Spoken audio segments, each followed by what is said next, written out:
Salut à tous et bienvenue pour un nouvel épisode des Super Physique Podcast. Je suis Rudy et je suis en compagnie de Fabrice. Nous sommes les fondateurs du site superphysique.org destiné aux pratiquants de musculation sans dopage et nous sommes encore une fois très heureux de vous retrouver aujourd'hui avec mon ami cuisinier Fabrice. Salut Fabrice. Salut Rudy. Oui, j'ai fait ma deuxième séance de cuisse 2019 avant-hier. Ça va, quand les cuisses va, tout va. Je voulais commencer avant d'attaquer les réponses à vos questions par rapport aux questions que vous posez sur les forums Superphysique, qui sont encore une fois gratuits et sur lesquels nous répondons chaque jour. Quelques news importantes. En effet, cette semaine, on était en train de plancher sur l'étiquette de nos futurs BCAA en poudre, qui contiendront également du guarana et de la tyrosine. Et on savait pas trop quelle étiquette faire, mettre, et donc on vous a demandé votre avis, aussi bien sur les forums Superphysique que sur les réseaux sociaux, notamment notre page Facebook. Et donc, grâce à vous et votre participation, nous avons donc choisi l'étiquette, attention, attention, avec le sanglier. Donc, prochainement, si tout va bien, donc je dis toujours prochainement parce que ça dépend pas entièrement de nous, et ben, les BCA Superphysique seront disponibles directement donc sur le site superphysique.org. Alors la particularité de ceci, c'est que on a rajouté de la tyrosine et du guarana pour deux raisons qui nous paraissent importantes. La première, c'est que ce mélange, en tout cas, n'avait jamais été fait auparavant, on l'a pas vu. Et d'autre part, c'est parce que la tyrosine permet d'améliorer l'éveil. Donc quand on s'entraîne, pour la plupart des gens, le soir, on est souvent fatigué. Moralement, c'est un peu dur. Donc avec la tyrosine, on est un peu plus éveillé, sans qu'il y ait de caractère vraiment excitant. Et ceux qui prennent souvent des boosters d'entraînement, donc juste avant de s'entraîner, qui contiennent donc de la caféine, etc., ont souvent du mal ensuite à trouver le repos, à dormir facilement.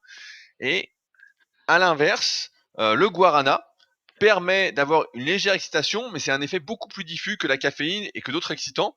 Et c'est pourquoi on l'a mis dans les BCA. Comme ça, comme nous on recommande de prendre les BCA surtout durant la séance d'entraînement pour lutter d'une part contre la fatigue cérébrale grâce à la valine qui intervient en compétition avec la sérotonine pour arriver au cerveau, et ben grâce à ça, on va rester éveillé et un peu plus excité, on va dire, grâce à la tyrosine et au guarana pendant l'entraînement. Donc on est plutôt content de notre formule. On part sur également du 2-1-1 en BCA parce qu'on pense que toutes ces conneries de 4-1-1 ou de 2-1-2, etc. sont des conneries marketing, vraiment surévaluées. On pourra y revenir si ça vous intéresse, si vous avez des questions sur le sujet, qu'on rentre un peu plus dans les détails et pourquoi on pense ça. Mais on est assez content de la chose et donc on espère que ça sortira assez rapidement, a priori, de ce que m'a dit Fabrice, pas avant le mois de février, et Oui. peut-être même fin février. N'est-ce pas Fabrice? Également, alors, je fais un petit point sur le prochain tournoi du club Superphysique, donc qui va se lancer d'ici quelques jours, d'ici lundi.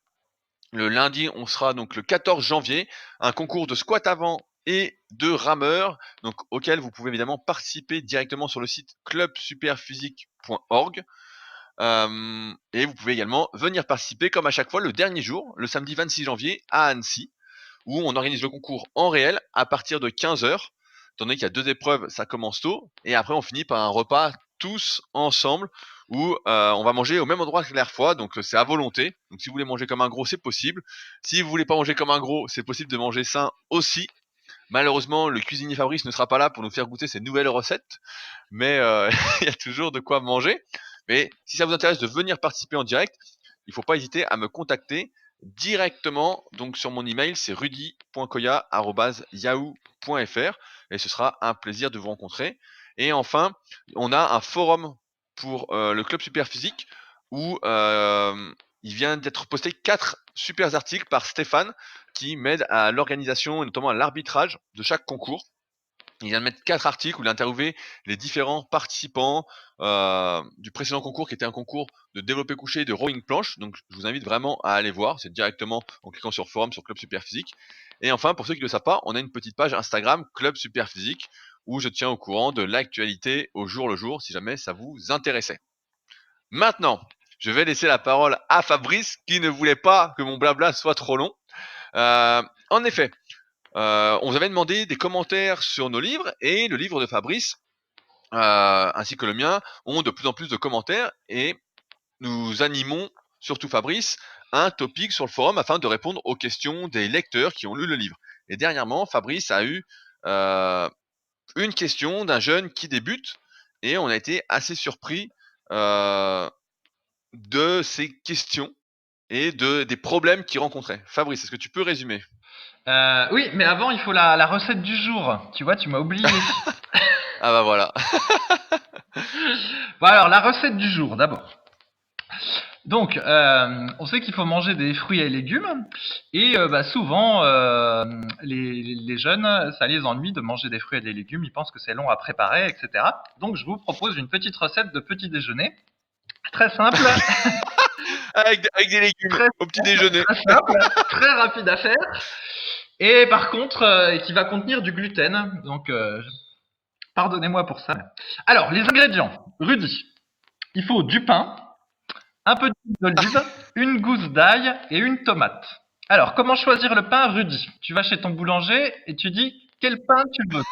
J'ai déjà expliqué dans un podcast. Est-ce que tu t'en souviens? Ah bah moi j'achète de la baguette. Hein. Y a pas mieux que la baguette blanche, ça c'est le top. Donc, évidemment, il faut demander à son boulanger du pain au levain. Donc, vous allez chez votre boulanger et vous lui dites quel pain vous avez au levain. Et s'il vous répond qu'il n'y en a pas, vous changez de boulanger. Et normalement, il doit vous répondre qu'il y en a un. Souvent, il est même à la coupe.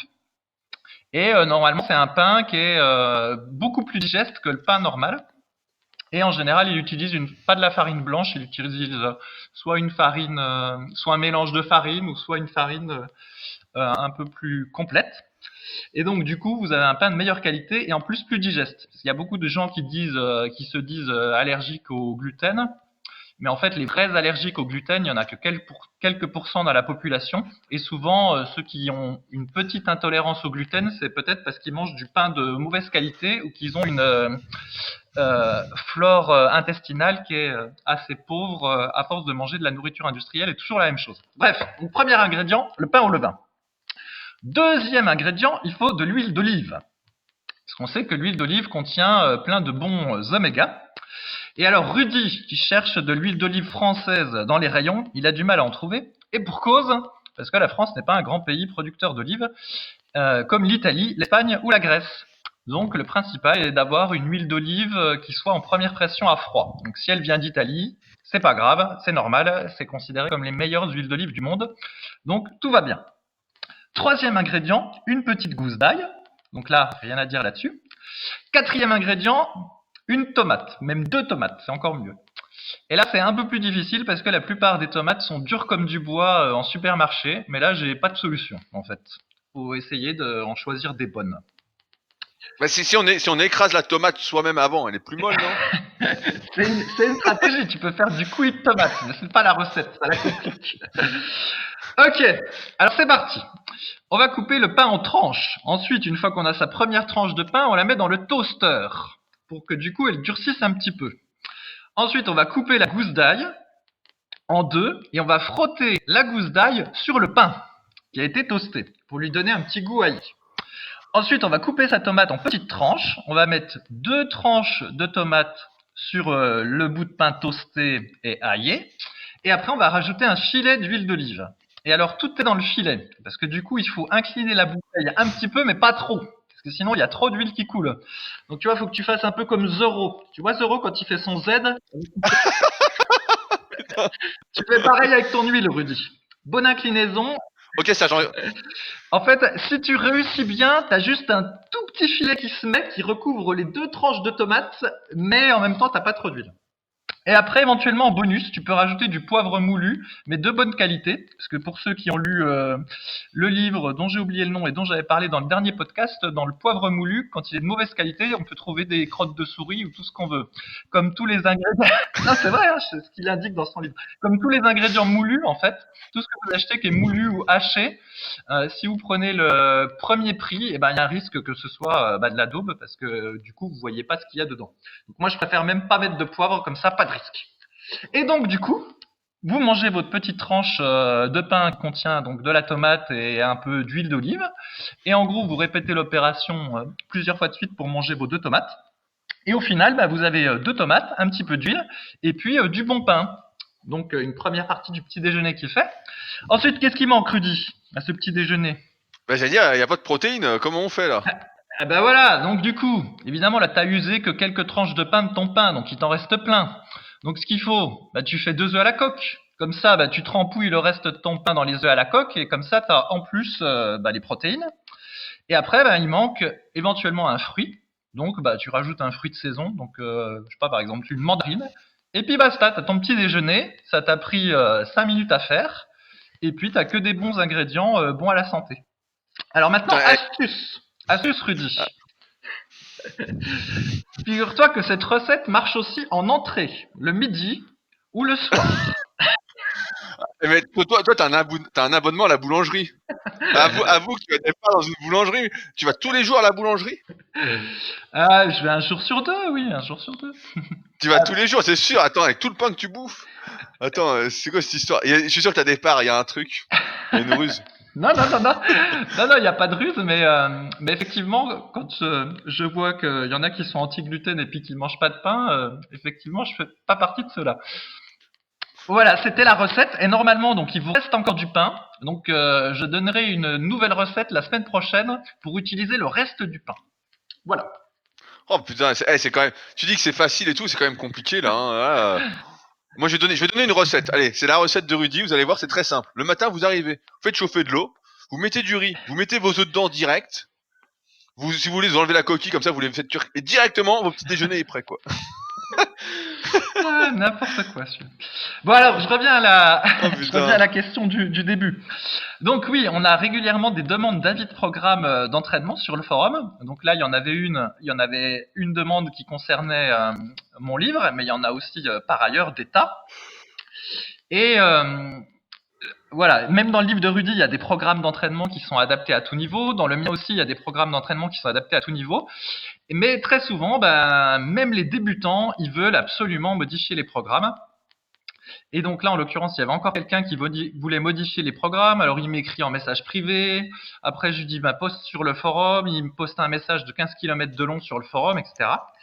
Et en fil des messages, il donne ses performances et il dit qu'en gros, il fait 9 répétitions avec un haltère de 10 kg au développé couché haltère.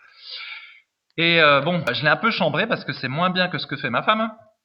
Mais c'était pas méchant en fait, le fait que je le chambre, c'était pour dire voilà, il est super débutant, il a pas besoin de tout modifier ce qu'il y a dans le livre Musculation Halter ou même ce qu'il y a dans le livre de Rudy. Quand on est débutant, faut juste appliquer ce qu'on recommande, pas faire de personnalisation, juste agir et avoir confiance en ce qu'on a écrit dans nos livres. Et tout se passera bien comme ça.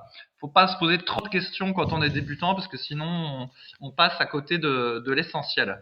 Et vraiment, c'est un peu triste de voir toutes ces demandes de programmes d'entraînement, d'avis de programmes d'entraînement qu'on a sur les forums Superphysique parce que souvent les gens n'ont pas le niveau et leurs programmes d'entraînement sont moins bien que ceux qu'on préconise. Donc tout le monde perd du temps et ça n'a pas de sens, quoi. Ouais, et bah donc je vais rebondir là-dessus. En fait, moi, il y a une rubrique sur le forum qui s'appelle avis sur programme d'entraînement dans laquelle je vais jamais. Et cette semaine, bah, j'ai fait un petit tour dessus pour voir ce qui se disait. Et je suis tombé donc, par exemple, je crois que c'était quelle journée? Bah, cette nuit, quelqu'un qui a posté. Je voudrais savoir si c'est possible de faire 6 séances par semaine en half body. Donc il explique ses séances, etc. Et il explique qu'il a aucune autre activité que la musculation, qu'il a une bonne nutrition et qu'il dort bien. Alors, il y a un petit problème dans le sens où, donc on lui a répondu, on n'a pas encore eu ses réponses exactes, mais souvent quand on est débutant, ce qui se passe, c'est que on veut trop en faire. On veut vraiment, comme si on pense, et on pense à tort, que plus on en fait, mieux c'est. Et donc là, c'était une erreur. Et donc, je suis tombé également sur un autre programme, avis sur mon programme d'entraînement. Et pareil, donc c'est un jeune débutant qui s'entraîne 4 fois par semaine et qui fait 1m69 pour 57 kilos et qui a testé tous les programmes, le full body, le half body, le PPL, le PPLU. Donc le PPLU, pour ceux qui ne savent pas, c'est la répartition push-pull leg avec un jour où en plus on va travailler que le haut du corps. Bon, je comprends pas trop, mais pourquoi pas. Le split, donc il a beaucoup hésité, etc. Et puis il met son programme, un programme qui est hyper compliqué. Pour les pecs, il fait 4 exercices de développé déjà, avec 4 séries de 10 à chaque fois. Et j'en arrive en fait toujours à la même conclusion, c'est que là, sans parler de nos livres, sur Superphysique, en fait, les premiers articles qu'on a fait, c'était des articles de programmes, en fait. On disait, voilà, des exemples de programmes pour les débutants, des exemples de programmes pour les intermédiaires, des exemples de programmes pour avancer, même si les pratiquants avancés ont normalement plus besoin d'avoir des exemples. Et l'erreur qu'on fait, c'est que, moi je l'ai souvent faite aussi quand j'avais des vieux magazines, etc. C'est que, et Mike Menzer en parle pas mal dans son bouquin, je sais pas si tu l'as fini Fabrice d'ailleurs, le bouquin Monsieur Amérique. Oui, oui, je l'ai fini. D'ailleurs, on va interviewer son auteur dans le podcast de la semaine prochaine. Ah bah super, bah on a oublié d'en parler, mais on en reparlera, mais un super livre qu'on vous conseille. Et donc Mike Menzer dans le bouquin explique que, et c'est ce qu'on moi j'ai retrouvé quand j'étais gamin dans les Muscle and Fitness, etc. C'est que chaque mois il y a le programme, il y a un programme d'un champion, donc d'un champion différent, etc. Et comme par hasard, ils ont pas tous le même programme, alors que bon, ils doivent tous pratiquement tout au produit. Mais donc, et donc t'es là, et toi quand tu débutes et que tu sais pas trop, tu dis bah si je m'entraîne comme le champion, bah je vais être comme le champion quoi. Et on a souvent ce cas-là où les personnes qui débutent, au lieu de prendre le programme pour débutants ou de voilà, de suivre les bases, vont se dire ah non, moi je prends le programme pour avancer. Et mon expérience m'amène à dire qu'il vaut mieux se considérer, se sous-estimer un peu que se surestimer dans la construction de son programme et dans sa manière de progresser. J'en ai un autre exemple, et on va en reparler après avec des cycles de progression spécifiques, mais mieux vaut, par exemple, dire je fais 4 x 10 à 80 kg, je sais pas, au développé couché, en les passant bien, plutôt que se dire allez, j'essaye à 85, tout en sachant pertinemment que, en réfléchissant un petit peu, que ça n'a aucune chance de passer. En se disant ouais, mais donc, je pense que c'est une règle à vraiment appliquer, c'est toujours se sous-estimer un petit peu, et que ce soit dans son niveau ou même dans sa vitesse de progression. Et un dernier point, c'est sur l'analyse morpho-anatomique. Comme vous le savez, j'ai fortement contribué à sa popularisation avec le tome 1 et le tome 2 de la méthode Superphysique. Et on a même fait un podcast exprès sur l'analyse morpho-anatomique. J'ai fait de nombreux articles également sur mon site, rudicola.com, etc. Mais il faut, et je le redis, parce que je vois souvent cette erreur-là, quand on débute en musculation, l'analyse morpho-anatomique n'a que peu d'intérêt. C'est bien de savoir comment on est, etc. Mais les applications pratiques de l'analyse morpho-anatomique ne sont pas à appliquer lorsque l'on débute. Lorsque l'on débute, on doit suivre les bases, et on le répète presque chaque semaine. Je sais que pour certains, ça peut être un peu souvent à force, mais voilà, apprendre bien les exercices polyarticulaires qu'on dit de base, entre guillemets, même si c'est pas des exercices de base à chaque fois. Euh, Laisser le temps faire, etc. Là, on voit sur l'exemple du topic de Fabrice que le jeune dit voilà, moi j'essaye 10 kilos, mais c'est trop dur, j'y arrive pas. Bah, mettre 8 kilos, progresser à 8 kilos, passer ensuite à 9 kilos, etc. Et ensuite, progressivement, et mon expérience, ma conclusion en tout cas, c'est que l'analyse morpho-anatomique, on ne doit pas commencer à appliquer les applications pratiques avant d'avoir au moins atteint le niveau silver du club Superphysique. C'est-à-dire que si on a les biceps courts et qu'on fait du curl à 6 kilos, et ben il y a aucune chance de se blesser en faisant du curl incliné à 6 kg, en progressant curl incliné avec les biceps courts. Maintenant, si on fait la même chose avec 16 kg, bah ouais, effectivement, ça peut commencer à devenir dangereux, et dans ce cas-là, il faudra soit adapter l'amplitude, soit en descendant moins, soit en relevant le banc, soit en changeant carrément d'exercice en fonction de comment est son biceps. Mais c'est pas quelque chose, en fait, les conclusions morpho-anatomiques ne sont pas à appliquer quand on débute. Et si vous suivez ce conseil-là, vous allez gagner un temps fou, parce que vous allez vous poser beaucoup moins de questions. L'erreur du débutant, je pense que c'est ça aussi, c'est se poser beaucoup trop de questions et de ne pas passer à l'action. Je vois souvent ça dans le domaine entrepreneurial également, avec mon autre podcast, le Leadercast, où on se pose trop de questions en fait et on fait rien. Alors qu'il suffit de suivre, comme on dit là, les programmes qui sont mis à disposition, tout simplement, et on aura tout le temps ensuite de personnaliser progressivement son programme. Quand on débute, il n'y a pratiquement rien à personnaliser, sauf qu'à d'un point de vue morpho-anatomique, il y a à personnaliser plus le nombre de jours, en fonction de ses contraintes, le temps qu'on a, etc. De clarifier ses objectifs, mais il n'y a pas, j'ai envie de dire, il n'y a pas de meilleur exercice. Voilà, il n'y a pas, il y a le meilleur exercice global, et il n'y a pas encore le meilleur exercice pour vous parce que vous en êtes encore au début et que vous ne pouvez pas vraiment déterminer ce qui est le meilleur pour vous tant que vous n'avez pas commencé. Fabrice? Oui, et en fait, moi je pense qu'il y a un changement également avec YouTube, parce qu'avant, effectivement, comme tu dis, donc nous on lisait des magazines ou éventuellement on lisait des livres, et surtout moi je me souviens effectivement, je changeais trop souvent de programmes d'entraînement parce qu'à chaque fois, je lisais un nouveau livre qui préconisait autre chose et moralité, j'avais tendance à switcher d'un programme d'entraînement à un autre. Et en fait, maintenant, comme les gens ils vont sur YouTube, donc ils picorent des petites vidéos à droite à gauche faites par différentes personnes, et après ils essayent de créer un programme d'entraînement qui c'est un espèce de gloubi-boulga de tout ce qu'ils ont picoré à droite à gauche. Et je pense que c'est encore pire que changer fréquemment de programme d'entraînement, mais d'en avoir un qui est à peu près cohérent. Tu vois, on peut dire qu'avant tu fais un programme full body de Stuart McRobert, après tu changes, tu fais du hit de Arthur Jones, mais globalement le programme il restait cohérent au moins par l'idée d'origine.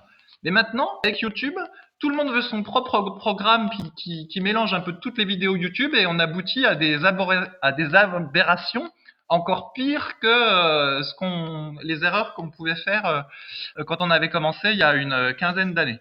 Ouais, mais parce Donc, qu'avant, on commençait. En fait, comme tu dis, c'était des programmes. Et maintenant, ce qu'on voit, c'est que comme il faut parler, comme on va pas faire un nouveau programme chaque semaine, on parle d'exercices en fait. Et on voit chaque semaine donc des nouveaux exercices. Et donc à la fin, on sait plus quel exercice faire ou ne pas faire. Et donc, on essaye de construire son programme avec tous ces nouveaux exercices. C'est ça qui se passe. C'est qu'avant, on avait des programmes. En fait, c'est le programme qui changeait globalement.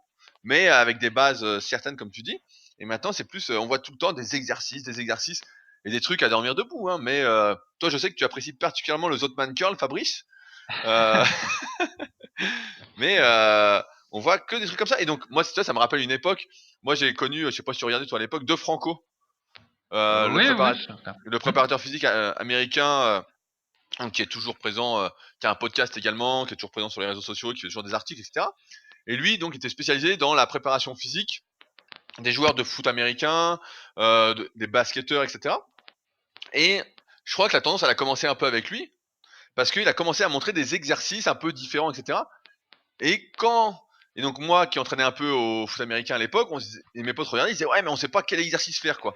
Ça, c'est un peu également le cas avec Becoming Sopal Léopard, qui a été traduit en français, le bouquin de Kelly Starrett sur la mobilité, où il y a tellement d'exercices de mobilité et d'étirement qu'à la fin, bah, tu sais pas quoi faire en fait. Si t'es pas un spécialiste, moi, tous mes élèves qui achètent ça, ou presque, me disent ah, il est super le bouquin, mais qu'est-ce qu'on fait? Qu'est-ce qu'on fait parce qu'on ne sait pas. Et même si à la fin il y a des programmes, tu ne sais pas quel programme choisir parce qu'en fait, il y en a trop. Donc, c'est le dilemme du choix. Plus on a de choix, plus c'est compliqué de choisir. Et je pense qu'on en est arrivé là. C'est comme tout le monde a la parole, tout le monde essaye de faire sa place. Il y a de plus en plus qui essayent d'inventer des exercices. Alors que, encore une fois, voilà, les exercices compliqués, etc., sont destinés à une très très petite minorité qui veut peut-être travailler un détail ou voilà un truc particulier. Mais pour la plupart, il faut déjà se concentrer sur les bases. On n'arrête pas de le dire et on en parlait encore, je crois, la semaine dernière quand je vais sur la page de Philippe, donc El Sabre sur Facebook, qui le répète régulièrement, quoi. Il y a des bases et ensuite on personnalise. Mais déjà rien qu'en améliorant les bases, on explose, quoi. Et il y a très peu d'intérêt pour la plupart d'entre nous à aller triturer les détails et donc les exercices à dormir debout. Moi, quand je vois ça, en général, je me désabonne. Comme ça, c'est réglé. Ouais, bah après, c'est vrai que c'est un peu déprimant de voir sur nos forums Superphysique qui existent depuis presque 20 ans, voilà, de voir à nouveau des avis de programmes d'entraînement assez farfelus, alors que on a déjà tout expliqué 50 fois. Bon. Alors on continue parce qu'on a la passion, mais des fois, des fois c'est un petit peu la déprime. Et d'ailleurs, il y a une citation de Charles Poliquin, donc qui est malheureusement décédé, que j'aimais bien, qui s'appelle, qui dit en fait, no pissing, no moaning, prononcé avec mon superbe anglais. Et je pense qu'on pourrait traduire ça par pas de blabla et pas de jérémiade. Et je pense que quand on est débutant, à un moment donné, il faut arrêter, entre guillemets, comment dire, de faire de l'espèce de masturbation mentale sur est-ce que j'ai un pec plus gros que l'autre, est-ce que j'ai la poitrine un peu enfoncée, est-ce que je triture les programmes comme ceci, comme cela. Je pense qu'à un moment donné, il faut juste y aller, appliquer ce que Rudy et moi on dit, s'entraîner, manger comme il faut, et puis laisser le temps faire son œuvre plutôt qu'être toujours en train de blablater. À la limite, j'ai presque envie de dire qu'un des meilleurs services que les débutants pourraient rendre, c'est simplement d'arrêter d'aller sur YouTube, en fait. Ils lisent une bonne fois pour toutes soit le Superphysique, soit nos livres, et après, hop, ils arrêtent. Ils écoutent éventuellement ce podcast, ils s'abonnent éventuellement à la méthode de Rudy, mais c'est tout, quoi. Il faut arrêter d'aller chercher d'autres sources d'informations, parce qu'en fait, ça va juste vous éloigner du job à faire, en fait. c'est-à-dire agir avec quelque chose avec un système cohérent. C'est ça l'histoire.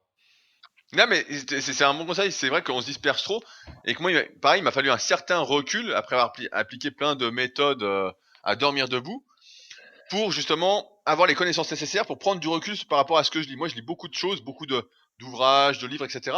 Et même sur Internet, des articles. Mais je peux prendre le recul et me dire, voilà, est-ce que ça va apporter quelque chose? Est-ce que ça va pas apporter quelque chose? Et pas tomber dans le piège, en fait. Mais c'est compliqué, je sais, quand on a envie de tout savoir, de progresser le plus vite possible, de se contenter d'une seule source. Mais malheureusement, quel que soit le domaine, quand on débute, c'est ce qu'il faut faire. Et plus on se disperse, et plus on se disperse, et moins on avance. Moi, je le vois, je rebondis un peu sur l'entrepreneuriat, mais c'est un peu ça. Voilà, t'en as qui vont dire, voilà, faut créer un site internet, d'autres faut envoyer des emails, d'autres faut faire du Facebook. Chacun va aller de son truc, et à la fin, tu sais plus quoi faire et tu fais rien. Voilà. Donc peut-être qu'un jour, je sortirai ma méthode pour commencer à ce sujet, mais c'est vrai que c'est un peu le problème actuel. C'est un peu le problème actuel. Bon, passons à la suite. On va parler un peu d'alimentation pour changer avec notre cuistot favori. Alors, on a eu une question cette semaine sur le forum de Lilouche qui voudrait savoir comment calculer ses besoins caloriques si on avait un site assez fiable à lui conseiller. Alors, je crois savoir que sur le forum, sur le site Superphysique, nous avons un calculateur des besoins caloriques, Fabrice. Oui, c'est ça. Donc, il y a un calculateur que j'ai dû créer il y a une dizaine d'années même, qui est assez populaire, où en gros, je reprends des formules assez connues pour déterminer le besoin calorique. Et après, j'ai appliqué différents pourcentages. Donc, je crois que j'ai dû mettre plus 10% au besoin calorique estimé si on est entre guillemets en prise de masse, quoique je déteste ce terme-là. Et puis, moins 10% si jamais on veut perdre du poids. Mais bon, comme on l'a déjà dit plein de fois, en fait, c'est juste de grossières estimations. Ça va donner un ordre de grandeur, mais c'est pas la panacée, en fait, hein, ça. Ouais, mais moi, tu vois, avec mes élèves, mes nouveaux élèves, en fait, avec l'expérience, comme j'ai coaché voilà des milliers de personnes, bah je sais à peu près en fonction de combien pèse la personne, ce qui va lui faire perdre du poids, la faire se maintenir sur la balance ou la faire grossir. Et après, bah forcément, tu dois adapter. Donc le premier conseil, Lilouche, c'est en fait, il faut compter ce que tu manges actuellement. C'est ça la manière la plus fiable de savoir quels sont tes besoins caloriques. C'est tu pèses tout ce que tu manges et tu regardes. Donc par exemple pendant une semaine, vraiment tout. Tu regardes combien il y a de calories dans chaque aliment, combien il y a de protéines, de glucides, de lipides et d'alcool si tu bois un petit peu. Et tu fais le calcul chaque jour de voir à combien tu arrives et tu regardes l'évolution de ton poids au bout d'une semaine. Si ton poids, donc tu t'es pesé avant, tu te pèses après, si c'est stable, bah voilà, tu sais combien de calories tu as besoin pour être stable, et à partir de là, tu sais comment orienter ton alimentation si tu veux grossir ou maigrir. À l'époque, donc moi j'utilisais le petit logiciel eLift 8 que tu avais créé, Fabrice aussi. Oui, un petit logiciel pour calculer ses calories, mais là, je crois qu'il fonctionne plus. Puis maintenant, il y a plein de sites internet qui permettent de le faire. Mais ouais. Après, Ouais, ouais. excuse-moi, le problème de la méthode que tu dis, c'est que c'est quand même pas parfait parce que le poids de corps, il varie quand même vachement selon le taux d'hydratation. Donc même si tu te pèses le matin après être allé aux toilettes, etc., c'est jamais parfait. Et donc du coup, sur une semaine, c'est pas fiable 100% non plus, quoi, je trouve. Oui, non, mais c'est sûr que c'est pas fiable à 100%, mais c'est ce qui se rapproche le plus d'une réelle estimation. Après, c'est sûr que pour toi qui es toute l'année en prise de masse avec les 2 kilos de pain que tu manges par jour et la richesse que tu fais à ton boulanger, forcément. Mais ça donne au moins. Mais après, c'est toujours pareil. Qu'est-ce qu'on appelle une variation de poids? Tu vois, on peut rebondir là-dessus. Si tu bouges de 200 grammes dans la semaine, bah c'est stable. Pour moi, c'est stable. Des fois, j'ai des élèves ils perdent 200 grammes, ils disent, oh putain, on a perdu 200 grammes, on a maigri. Je dis, non, non, ça compte pas. Ou on a pris 200 grammes, merde. Je dis, non, non, ça compte pas non plus, tu vois. Mais bah, si sur la semaine, t'as pris 1 kilo, bon là, c'est plus une question d'hydratation. Là, il y a un truc. Il y a quand même un truc bizarre. Mais voilà, ça dépend de la variation, mais c'est quand même le plus fiable. Et après, de toute façon, là, on peut parler des débutants, mais quand on débute, il faut au moins avoir ces repères-là. Après, quand on a de l'expérience, on voit rapidement si on mange trop ou pas, en se regardant dans la glace. On voit vite si les abdos se voilent, si on a les veines moins apparentes. Car moi, je vois maintenant, et j'ai plus besoin de compter mes calories. Je pèse quand même mes portions de glucides que je mange. Mais tu vois maintenant assez facilement si tu manges trop, si tu manges pas assez, tu le ressens sous les barres. Tu apprends à te connaître au fil des années. Mais au début, il faut bien que tu aies un repère Voilà, Lilou, je demande comment réussir à organiser ses repas quand on peut en faire que 3 vrais dans la journée. Bah, ne fait que 3 repas en fait, tu vois? Je réponds à cette question aussi. C'est pareil, c'est le nombre de repas souvent, heu, dans les magazines on disait voilà, moi je me souviens de Jean Texier qui disait dans les guides pratiques de bodybuilding: «Faut manger 4 grammes de protéines, 2 kilogrammes de poids de corps pour être sûr d'assimiler 2 grammes» et cetera. Donc comme on peut assimiler que, 40 grammes toutes les 3 heures, c'était les idées reçues de l'époque. Peut-être que c'est encore des idées reçues d'ailleurs ça, mais comme on suit plus trop l'actualité, de tout ça, on sait pas si c'est toujours, véhiculé dans les magazines et dans divers articles sur le net. Mais et donc il disait voilà, si vous faites 80 kilos, 40 grammes à chaque repas, faut manger au moins 6 fois par jour pour pouvoir assimiler les 240 grammes de protéines. Donc faut en prendre le double pour être sûr, enfin bon, etc. Mais en fait, la réalité, c'est que l'alimentation comme la musculation, ça doit être un plus à votre vie et ça doit pas être contraignant. Si c'est contraignant de faire 6 repas par jour alors que vous pouvez en faire que 3, et bah, n'en faites que 3. Et certes, ça changera peut-être un peu effectivement les résultats que vous pouvez avoir, mais comme les résultats qu'on peut avoir déjà en faisant les choses simplement et basiquement sont déjà ultra importants, ben, normalement vous n'êtes pas embêté par ça. Le fait de vouloir tout optimiser dès le début est pour moi, une erreur. Tu vois, hier j'ai vu, bah, je sais pas s'il écoute ça, j'ai un nouvel adhérent.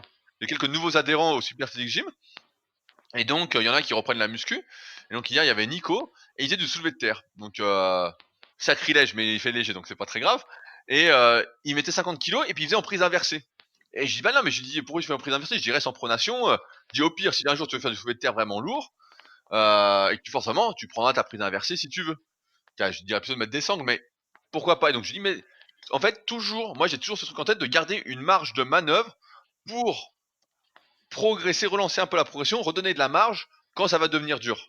Donc dans le sens où là, par exemple pour les douches, bah, je dirais mange 3 fois par jour. Et puis quand ça deviendra dur de progresser, etc., tu pourras peut-être te dire, bah peut-être que je rajoute une collation entre le repas du midi et le repas du soir. Et puis ça relancera peut-être un petit peu. Tu seras en meilleure forme, etc. Mais j'aime bien cette idée de toujours garder un peu de marge plutôt que de tout optimiser dès le début. Parce que si tu optimises tout dès le début, c'est comme faire du cardio en sèche. Hier, j'ai partagé un article là-dessus. Si tu fais du cardio dès le début de ton régime, alors que tu es déjà assez actif, bah quand ça va devenir dur, qu'est-ce que tu fais? Si tu fais déjà plein de cardio, fais ta muscu que tu manges déjà 3 fois rien, t'es un peu roulé. Donc j'aime bien ne pas griller les étapes et vraiment y aller petit à petit, quoi. Est-ce que tu as un avis, Fabrice, là-dessus? Ouais, bah après, je pense qu'effectivement, faut pas être trop perfectionniste parce que sinon, tu tiendras pas sur la longueur et puis tu finis par avoir plus de plaisir dans ce que tu fais. Après, bon, bah, faut pas tomber dans l'extrême inverse, quoi. Et je sais pas, quand je vois les diètes qui sont postées sur le forum ou quand je vois les gens ce qu'ils donnent comme programme d'entraînement, je pense qu'on est assez loin du perfectionnisme quand même, hein. Ah, le salaud. Eh, bah non, alors j'ai une anecdote.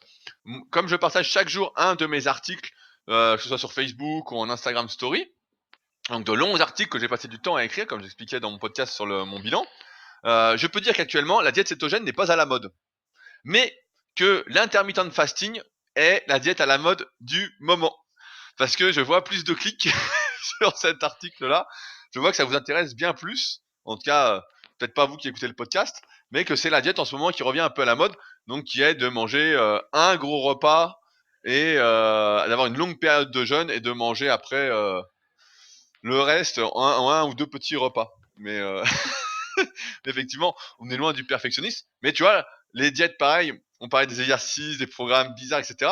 Mais c'est pareil, parce que tout le monde veut personnaliser dès le début sa diète, qu'elle soit nickel, etc. Alors que la diète, c'est quand même simple. Tu vas chez le boulanger le matin, t'achètes ton pain au levain, tu mets un peu d'ail dessus, et voilà. Et avec ça, si t'en as pas fini, tu prends du fromage comme tu faisais, tu le mets au micro-ondes, et tu le rajoutes dessus, et là, tu bouges plus de la journée. Là, gluten plus laitage, t'es mort. Là, ça y est, t'as tout gagné. Autre question. Alors, j'ai noté une question sur les oméga 3. C'est une question de Alex Gfit qui demande si les œufs enrichis en oméga 3 sont suffisants pour avoir ces apports en oméga 3. Donc, on va rappeler rapidement, puisqu'on a des excellents articles sur les oméga 3 sur Superphysique, que il y a plusieurs types d'oméga 3 et qu'il faut les différencier. Il y a d'un côté, si on schématise un petit peu, les oméga 3 végétaux, qu'on va trouver par exemple dans les amandes, et là par exemple dans les œufs, dans les poules qui ont été nourries par exemple avec des graines de lin, qui sont principalement de l'ALA, et des oméga 3, ce qu'on appelle marins, qui sont de l'EPA et du DHA. Donc, en règle générale, malheureusement, l'être humain convertit très mal l'ALA en EPA et DHA. Chaque oméga 3 va avoir, je résume, je simplifie volontairement, schématiquement, va avoir des effets précis, positifs sur la santé. C'est très rare d'avoir des effets négatifs, sauf si on en prend trop et qu'ils sont encore une fois de mauvaise qualité, c'est-à-dire qu'ils sont oxydés. On sait que faire chauffer des oméga 3, par exemple, pour faire cuire ses aliments, voilà, c'est pas bon. Il y a eu quelques petits problèmes. On a vu des études qui ont dit, voilà, prendre des oméga 3 en complément, c'est pas bon. Et forcément, ces oméga 3 oxydés qui ont pris la chaleur, c'est pas bon non plus. Mais on convertit donc très mal l'ALA en EPA et DHA. Je crois le chiffre, c'est à peu près 5%. Donc c'est pourquoi, en fait, les œufs enrichis en oméga 3 ne suffisent pas à couvrir ses vrais besoins en oméga 3. Et qu'il faut soit consommer des poissons gras. Donc, personnellement, moi, je mange pas mal de maquereaux que j'achète chez le poissonnier. Mais après, ça dope chez vous, je préfère vous le dire. Ça sent le maquereau. Même avec la haute, ça sent le maquereau. Le saumon, on va pas en reparler. Je crois que tout le monde est au courant que bon, ça devient compliqué d'en consommer du très bon. Et puis, il faut être sûr qu'il soit, voilà, il n'y ait pas trop de saloperies, qu'il y ait assez d'oméga 3. Mais en général, les petits poissons, comme les sardines également, contiennent des bons oméga 3. Donc, si on mange pas ça, ce qu'il faut faire, c'est se supplémenter en oméga 3. Donc, on a, nous, sur la boutique Super Physique, on a les super oméga 3. Donc, j'ai plus le chiffre en tête, mais c'est le top qualité en EPAX de ce qu'on trouve actuellement sur le marché. Il n'y a pas mieux qui existe. Et on a encore plus qualitatif, mais plus cher, qui résiste là à l'oxydation pendant longtemps, qui se conserve hyper longtemps, etc. C'est, on en avait parlé, les oméga 3 Calanus, donc qui sont un peu plus chers, mais qui sont là, sont le top du top. Donc on va pas refaire toute la présentation parce que c'était un peu long. Donc je vous mettrai des liens comme d'habitude dans les notes de l'épisode pour ceux qui s'intéressent d'aller voir.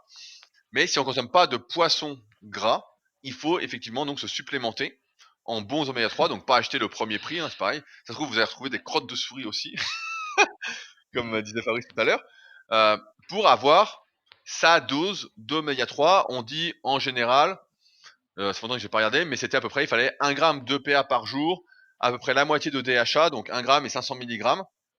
Et après, le package complet d'oméga 3, la quantité globale, devait être en proportion avec les oméga 6, parce que lorsqu'on a trop d'oméga 6 dans son alimentation par rapport aux oméga 3, ce qui est le cas de notre alimentation sans supplémentation et sans faire attention à sa consommation de poissons gras et d'oméga 3 végétaux, donc par exemple en consommant de l'huile de colza, de l'huile de noix, en prenant des oléagineux, etc. Et il y a trop d'oméga 6 et donc ça dérègle la régulation de l'inflammation dans notre corps. Et donc on a des douleurs, on est plus facilement enclin à développer des maladies, etc. Et donc on sait que le ratio pour être en bonne santé doit être à peu près de 1 g d'oméga 3 pour 6 g d'oméga 6. Donc après, à calculer à peu près, ce qui est sûr, c'est que c'est très très dur de se surdoser en oméga 3 si on mange de manière normale. Donc c'est pourquoi il faut toujours essayer d'apporter des oméga 3 dans son alimentation. Et il y a peu de chances que ça fasse du mal, à moins de boire 1 litre d'huile de colza par jour. Et encore, ça devrait bien se passer. Mais donc, non, les œufs enrichis en oméga 3 ne suffisent pas à couvrir tous ces besoins en oméga 3. Il faudra les compléter donc par des sources marines et après compléter par d'autres sources végétales pour avoir un ratio oméga 3 oméga 6 suffisant. Sinon, j'ai une recette. Tu la veux? Moi, je la veux pas, mais je sais que nos éditeurs la veulent. Attention, attention, je suis prêt. Alors, ma femme et moi, on appelle ça la patouille. Alors, je t'explique. Ah, non, c'est énorme. Après la tartine, la patouille. Donc, c'est à tartiner sur sa tranche de pain au levain toasté. Ah putain, c'est toujours le pain au levain. Est-ce que tu recommandes une boulangerie en particulier? Et figure-toi que j'ose pas le dire, mais vers chez moi, il y a des grands magasins Leclerc, et à l'intérieur des grands magasins Leclerc, de ces deux-là en tout cas, il y a une boulangerie. Et en fait, ils font des gros pains au levain énormes que tu achètes à la coupe, Et en fait, ils sont très très bien ces pains. Mais je ne sais pas si on peut généraliser ça à tous les Leclerc de France. Mais sincèrement, ceux-là, ils sont bien. Alors, la recette. Donc, il te faut une boîte justement de macro nature. Ok.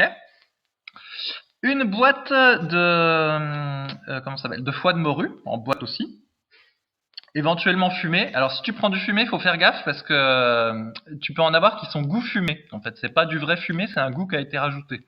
Non, je te jure, c'est un truc de dingue. Hein. Ah, C'est un c'est truc. horrible, quoi. Le Oh, goût le fumé. goût fumé, quoi. Ah, le goût fumé, c'est pour vraiment vous fumer, quoi. Là, t'es Donc fumé, bon, tu es fumé, tu quoi. peux, moi faut mieux prendre des natures, c'est encore plus simple. Et après, il faut une boîte de capre. Ensuite, qu'est-ce que tu fais? Tu prends un grand bol, tu mets ton maquereau dans le bol, tu mets le foie de morue dans le bol aussi, et tu mets un petit peu de capre dans le bol en question. Et après, tu prends ta fourchette, et paf, t'écrases. T'écrases tout, et tu mélanges. Et comme du coup, il y a un peu d'huile dans le foie de morue déjà, et ben en fait, ça va se lier un petit peu. Et ensuite, ben, après, tu as une espèce de pâte que tu peux étaler sur ton pain. C'est très bon. Du coup, c'est bourré d'oméga 3. C'est assez calorique aussi, bah, du coup, parce que tu as l'huile du foie de morue.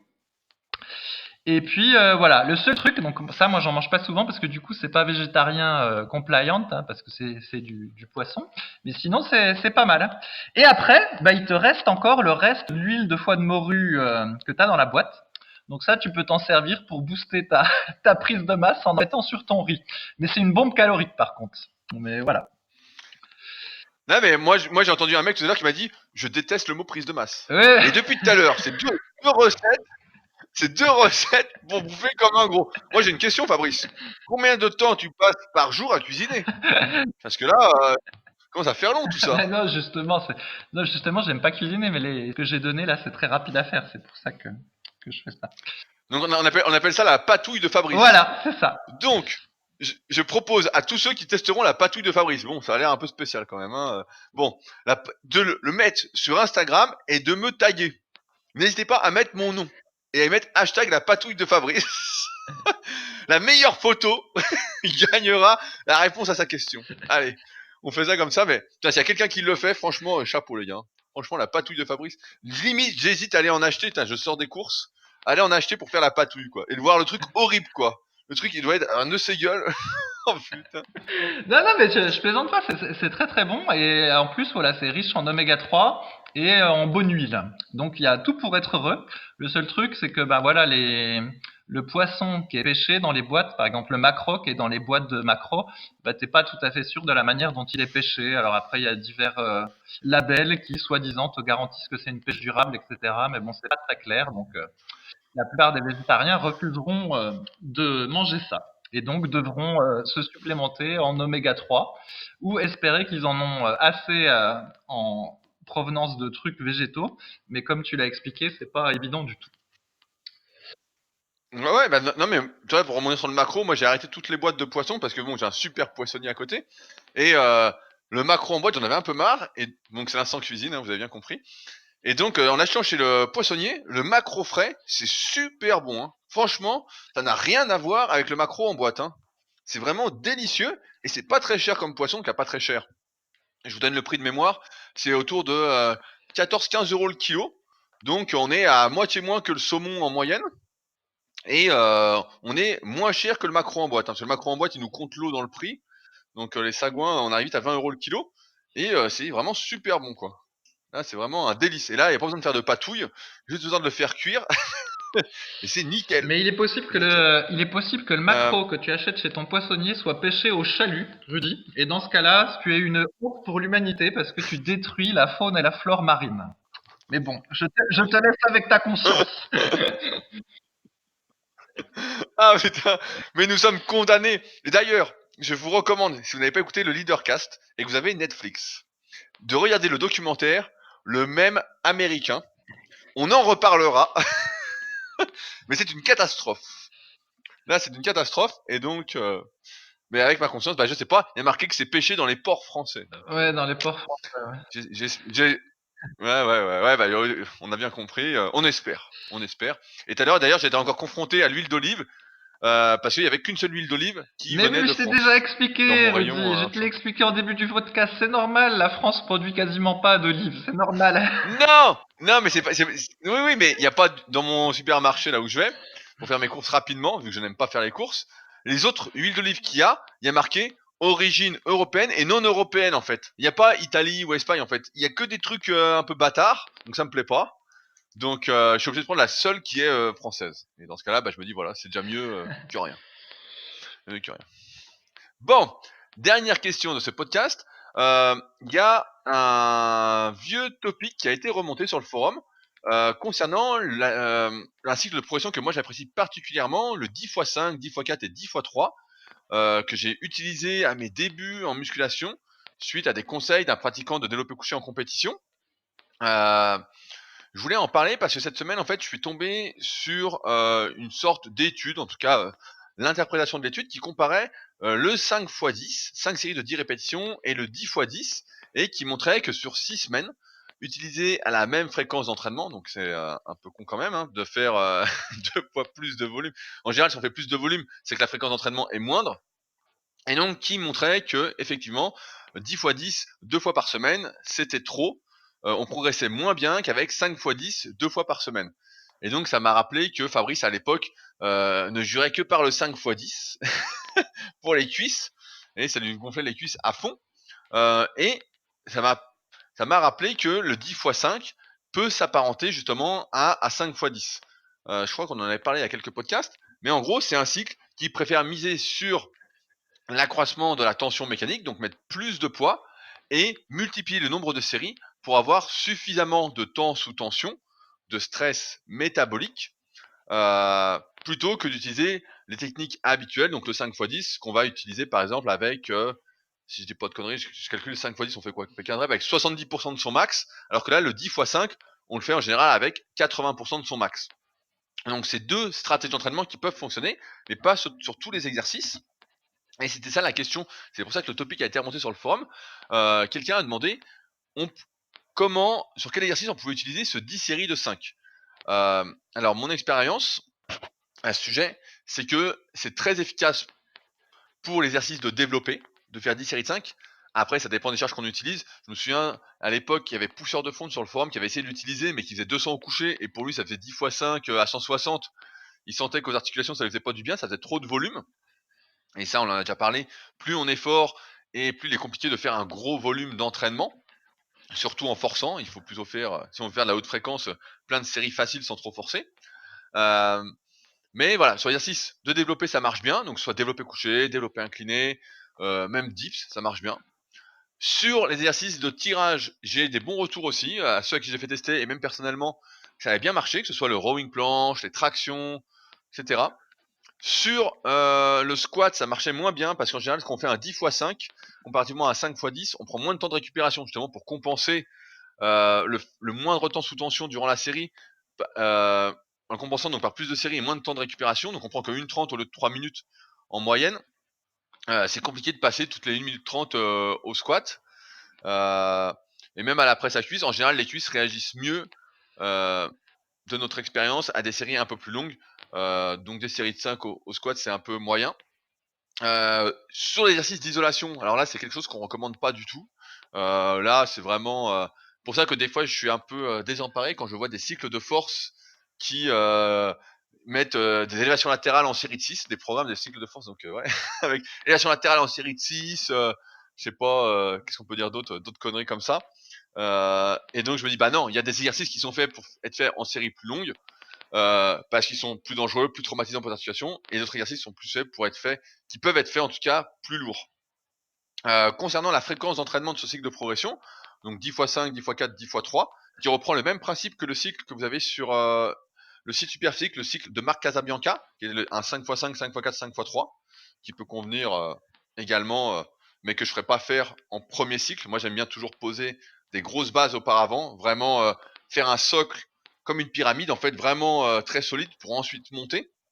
Donc d'abord un gros volume d'entraînement, donc quel cas par exemple du 10x5. On le fait à une fréquence en général de 1 à 2 fois par semaine, et on le fait que sur un exercice par muscle, et on évite, en tout cas, de faire ça sur 2 exercices pour le même muscle. Donc je prends un exemple, si vous faites développé couché en 10 séries de 5, faut pas faire du développé incliné derrière en 10 séries de 5. Là, c'est sûr que c'est trop. En général, on fait un 10 fois. À l'époque où je faisais ça, on fait 10 fois 5 au développé couché. Après, on fait un peu d'écarté si on veut à la poulie, un peu de pullover léger pour s'étirer, et voilà, ça s'arrête là. Mais on va pas faire 3-4 exercices comme d'habitude pour les pectoraux à fond. On va plutôt en faire voilà un et puis deux légers, un d'isolation pour gonfler un petit peu parce que ça fait toujours plaisir. Et voilà, mais on fixe un objectif prioritaire. Je sais que Chad Waterbury dans Muscle Révolution, un bouquin que j'avais depuis plus de 10 ans aussi, lui il aime bien faire des trucs comme ça.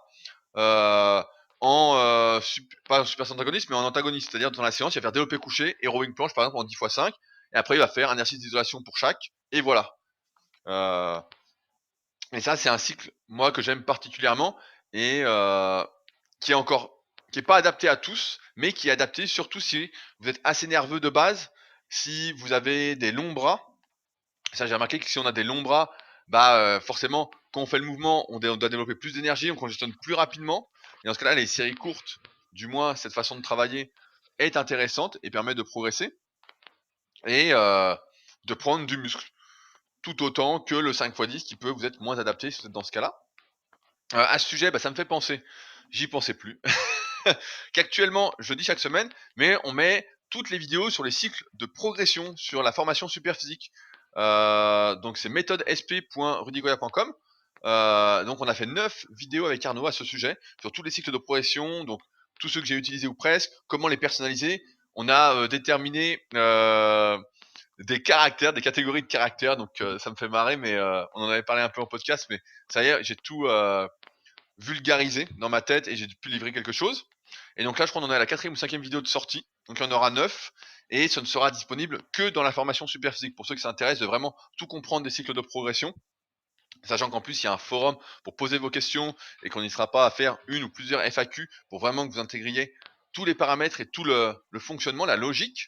Mais voilà, les cycles de progression pour nous c'est quand même un truc hyper important, en tout cas pour le pratiquant naturel. Et donc ça me permet de rebondir sur le fait que le 20 janvier, je sors 2 nouvelles formations super physiques. Donc des parties de la formation super physique globale dont je viens de vous parler, qui sont la formation super physique pour les biceps et la formation super physique pour les triceps. Un petit mot rapide. Dedans, qu'est-ce qu'on retrouve? Eh ben, la lutte contre toutes les idées reçues, toutes les conneries qu'on entend régulièrement. Donc là, on va y aller, on va tailler sec, on va expliquer pourquoi, expliquer vraiment en détail. Les meilleurs exercices en vidéo, comment les exécuter et les erreurs à ne pas faire. Donc on a filmé toutes les erreurs, donc on s'est bien marré avec Arnaud, donc forcément c'est moi le cobaye, à essayer de faire les trucs qu'on voyait et qu'il fallait pas faire. Donc des longues vidéos pour chaque exercice, pour les meilleurs exercices. On va pas montrer les exercices à la con, donc il y aura pas de Zotman curl. Malheureusement, Fabrice, voilà, pas de Zotman curl pour toi. Donc c'est pas possible. Comment construire son programme en fonction de sa morphoanatomie et de son niveau. Donc si vous êtes débutant, je vous dirais voilà, ça c'est les meilleurs exercices. Il n'y a pas besoin de morphoanatomie. Et ensuite, progressivement, comment on fait les meilleurs cycles de progression sur les exercices, donc de mon expérience. Et enfin, toute une partie sur la prévention et surtout la guérison des blessures. Donc par exemple sur biceps, comment guérir de la tendinite du long biceps, comment guérir si on a une tendinite au long supinateur, et pareil pour les triceps, sauf que là ce sera pour les coudes, le sternum, etc. Et donc ça sort effectivement donc dans la formation super physique globale, c'est compris dedans, et ça sortira donc en plus le dimanche, donc c'est un dimanche je crois, le dimanche 20 janvier, directement sur mon site rudicoya.com. Si ça vous intéresse, n'hésitez pas à vous abonner, c'est gratuit, à ma newsletter. Donc c'est rudicoya.com/newsletter, c'est gratuit, on peut se désabonner facilement. J'envoie plein de conseils gratuits régulièrement. Il n'y a aucune obligation d'achat. Donc comme ça, vous ne loupez pas. Et à ceux, on m'a posé la question, qui ont les anciennes formations, qui vont être retirées au moment du lancement de celle-ci, n'hésitez pas à m'écrire, car comme vous avez les anciennes, et même si les nouvelles sont un peu différentes, beaucoup plus claires, beaucoup plus précises, et que mon expérience a un peu évolué, je vous transmettrai un bon de réduction pour vous procurer les nouvelles. Donc si vous avez déjà les anciennes, c'est la moindre des choses, je pense, pour continuer à avancer ensemble. Fabrice, est-ce que toi t'as déjà fait du 10x5? Là, oui, j'ai testé en fait, le cycle là, qui était très populaire d'ailleurs, même avec que 5 séries à un moment donné. Donc c'était sur le forum, tous ceux qui voulaient progresser au développé couché, ils faisaient 5 séries de 5, puis 5 séries de 4, puis 5 séries de 3. C'est très bien décrit sur le site Superphysique, il y a un article. Moi, ça réussissait moyen parce qu'en fait, les séries de 3 au couché, c'était fatigant nerveusement, même sans aller à l'échec, et ça me faisait pas vraiment progresser. Et donc, du coup, si déjà 5 séries, ça n'allait pas, imagine en faire 10, c'était pas du tout la bonne solution pour moi. Par contre, à un moment donné, j'ai fait ce cycle-là au squat avant. Et donc, je faisais pas 10 séries, mais je faisais 8. Donc, je faisais 8 x 5, 8 x 4, 8 x 3, etc. Avec 2 minutes de pause entre chaque. Et en fait, ça, j'avais bien aimé. Parce que du coup, je stressais moins pour faire mes séances de cuisses. Parce qu'en fait, ce qui est crevant quand tu fais les séances de cuisses, c'est quand tu travailles en série mi-longue. Alors que quand tu fais de la fatigue cumulative en série courte, mentalement, c'est plus gérable, je trouve. Et avec 2 minutes de pause entre chaque, ça allait en fait. Ça fait que j'utilise pas des poids trop lourds. Si j'avais pris 3 minutes, ça me faisait utiliser peut-être des poids trop lourds pour mes articulations. Et du coup, avec la fatigue cumulative, ça arrivait à me faire grossir un petit peu les cuisses. Donc c'était pas mal, mais bah maintenant je fais plus de squat avant parce que je veux prendre aucun risque sur mon dos, même si je pense que le squat avant encore ça va. Mais voilà. Ouais, bah je sais pas si ça va, mais bah, ça me fait penser encore un truc, j'oublie à chaque fois. Je sors une vidéo ce dimanche sur ma chaîne YouTube, donc pour promouvoir le concours, où je me filme au squat avant. Et moi, j'aime bien faire, à chaque fois avant de commencer le squat avant, je fais toujours un peu d'extension au banc à lombaire pour me chauffer un peu le dos. Je me dis bon. Et on voit sur la vidéo, c'est marrant parce que je me filme jamais. Tu sais, quand tu te filmes, en général, tu te filmes sur une série, voilà, ta dernière série ou une série du milieu, etc. Et jamais sur l'échauffement. Et là, j'ai pu voir en me filmant, et vous le verrez sur la vidéo, comme je filme aussi mon échauffement, que à vide, en fait, je penche un peu en avant le buste, malgré le fait que j'ai les chaussures, j'ai même des poids encore sous les talons, etc. Et après, quand il y a du poids, bah ça va, je suis bien droit. Mais au début, je penche un peu, quoi. Donc, donc le caractère safe, je sais pas trop jusqu'où il va, mais en tout cas, moi j'aime bien chauffer le bas du dos avant. Et tu vois, quand je me suis vu sur la vidéo, je dis merde, je penche un peu, mais je peux pas faire autrement de toute façon. Donc comme ça, c'est réglé, quoi. Ouais, bah moi aussi, Ça, je j'ai pas le choix. crois que quand je suis léger, il me semble que j'ai les talons qui décollent très légèrement aussi. Ah, c'est compliqué. En fait, pour ceux qui écoutent les podcasts depuis longtemps, c'est un peu compliqué parce qu'avec le temps, bon, on a compris qu'il y avait des exercices qui étaient trop dangereux puis qu'il fallait pas faire. En fait, ils étaient trop risqués pour une pratique amateur de la musculation. C'est-à-dire que si vous êtes strongman et que vous gagnez votre vie avec, bah, éventuellement, vous pouvez risquer de vous bousiller parce que c'est votre métier, entre guillemets, vous l'avez choisi. Mais quand on fait ça pour être en meilleure santé, voilà, il y a des exercices qu'on a compris qu'il fallait mieux éviter complètement. Et le squat avant, bon, c'est bien mieux que le squat arrière. C'est un peu risqué quand même, et du coup, je suis toujours partagé parce que des fois, j'aurais envie d'en refaire puis de me dire, voilà, je regonfle à nouveau à fond des cuisses et je me fais plaisir. Et puis après, je me dis, bah non, un dos, j'en ai qu'un. Si je me bousille, je suis foutu. Et donc, au final, bah voilà, j'en reste avec mes fentes arrière et puis mon squat gobelet qui sont plus sûrs pour le dos, mais du coup, j'ai pas des cuisses aussi grosses entre guillemets que je voudrais. Donc, j'ai une petite frustration, mais bon, c'est comme ça. Attends, et en plus, 1 centimètre de cuisse, ça peut changer toute une vie, hein. Tu sais, Fabrice, 1 centimètre de plus, ça peut être, franchement, ça peut vraiment te faire gagner des milliards, je pense, hein. C'est Mais vraiment non, mais important. c'est si on faisait de la psychologie à dessous, Rudy, c'est un problème de confiance en moi en fait. Il faut que j'ai au moins 64 de cuisse, sinon je me sens incomplet. Ah putain. Donc à 63 ça va, mais 62 non. Ça 62 c'est pas possible. J'ai l'impression d'être Ah un bah, adolescent. ah bah, c'est pour ça que t'es en prise de masse, mon gars. Parce qu'en prise de masse, on sait très bien qu'on stocke facilement du gras dans les cuisses. En tout cas, toi, moi j'ai jamais trop stocké de gras dans les cuisses, mais toi, je sais que tu stockais pas mal de gras dans les cuisses, donc forcément, voilà le pain, l'histoire de la tartine et de la patouille, quoi. C'est pour les cuisses. Attention Rudy, si tu me chambres trop, je dis que tu t'es mis à travailler les avant-bras suite à un de nos récents podcasts et que tu t'es aperçu que tes extenseurs d'avant-bras étaient extrêmement faibles. Ah bah c'est vrai, non mais c'est vrai, et ça c'est, vous pouvez faire le test, moi ça me gêne pas, j'ai rien à cacher, et donc suite au, en fait je teste un truc, mais mon hypothèse, alors je donne mon hypothèse, c'est que bah, j'ai jamais trop travaillé les avant-bras, et je me dis peut-être que ça me limite sur certains exercices comme le dos. Peut-être que c'est un facteur limitant, même si je le sens pas. Et je me dis que peut-être qu'en renforçant donc les extenseurs et les fléchisseurs d'avant-bras, peut-être que ça va permettre à mes autres muscles qui ont peut-être plus de potentiel d'être plus forts et donc de mieux progresser sur mes exercices de traction, mes exercices de rowing. Et même au coucher, parce qu'au coucher j'ai souvent le poignet gauche qui casse, et je me dis bah là en étant un peu plus fort des avant-bras, il va moins casser, donc je serai plus stable. Bon, voilà, je teste un peu cette hypothèse-là. Et donc, il y a 2-3 semaines, peut-être 2 semaines, je sais plus quand est-ce qu'on en a parlé, mais voilà, ça fait 2-3 semaines que j'ai commencé à travailler les avant-bras. Et donc, bah, sur les flexions, ce qu'on appelle le curl poignet, bah, ça va. Franchement, bon, je vois, je peux mettre des poids, ça va. Et donc, les extensions de poignet, alors là, c'est le jackpot, j'ai rien du tout, quoi.